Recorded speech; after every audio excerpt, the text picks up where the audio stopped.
Hello बच्चों, let's read the question. Which one is obtained by S. Miller in his experiments on origin of life before 1953?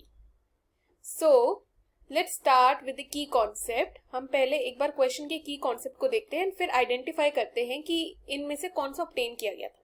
Okay, सो जो की concept है वो है हमारे Miller उरे एक्सपेरिमेंट. सो मिलर उरे का एक एक्सपेरिमेंट हुआ था.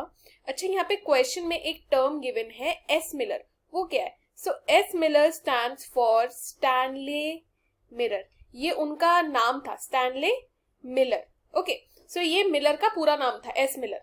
सो मिलर उरे का एक्सपेरिमेंट हुआ था इन 1953. उन्होंने ना इन्वेस्टिगेट किया था about the chemical origins of earth. The chemical origins of earth. वो एक्चुअली ये जानना चाहते थे कि हमें उस टाइम तक कुछ कंडीशंस बताती कि अर्थ पे ना इनऑर्गेनिक मॉलिक्यूल्स बहुत ज्यादा थे. लाइफ एग्जिस्ट करने से पहले इनऑर्गेनिक मॉलिक्यूल्स प्रेजेंट थे अर्थ पे. तो क्या हुआ, कैसे हुआ कि इनऑर्गेनिक मॉलिक्यूल से ऑर्गेनिक मॉलिक्यूल का फॉर्मेशन कैसे हुआ, ये चीज बताने वाले हमें मिलर उरे का एक्सपेरिमेंट था. सो अब हम बात करते हैं इस एक्सपेरिमेंट की. ओके, सो ये जो एक्सपेरिमेंट था इस पे मिलर ने क्या किया, इसमें मिलर ने कुछ इंग्रेडिएंट्स लिए. तो हम पहले बात करते हैं कि वो एक्सपेरिमेंट में क्या क्या उन्होंने यूज किया. तो सबसे पहले तो उन्होंने मिक्सचर लिया जिसमें उन्होंने वाटर इंक्लूड किया, उन्होंने मीथेन इंक्लूड किया, उन्होंने अमोनिया लिया. Okay, ammonia and hydrogen.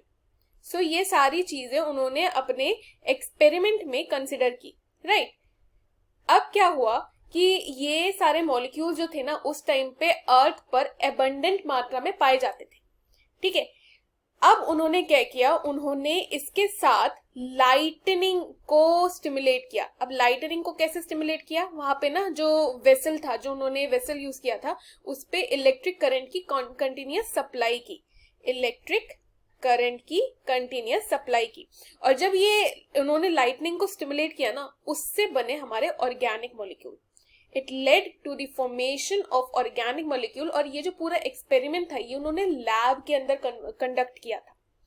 अब यहां बात करें कि ऑर्गेनिक मॉलिक्यूल में से भी हमें कौन सा मिला था, तो वो एक्चुअली हमें अमीनो एसिड्स बनते हुए दिखे थे.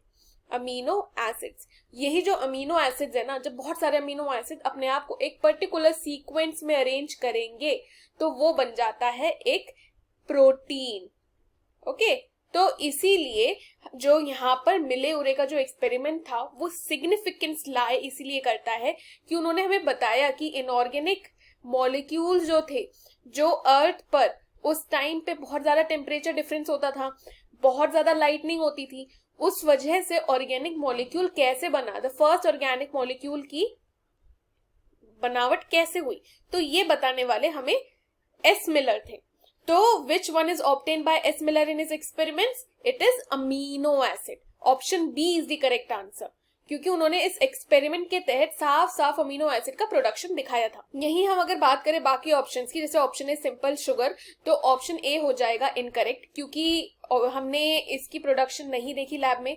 Next is nucleotide. न्यूक्लियोटाइड तो बहुत बाद में बनता है.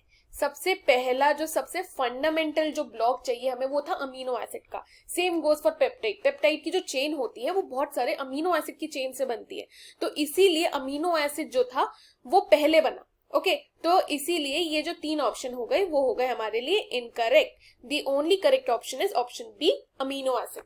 आई hope you have understood the question well students. Best of luck.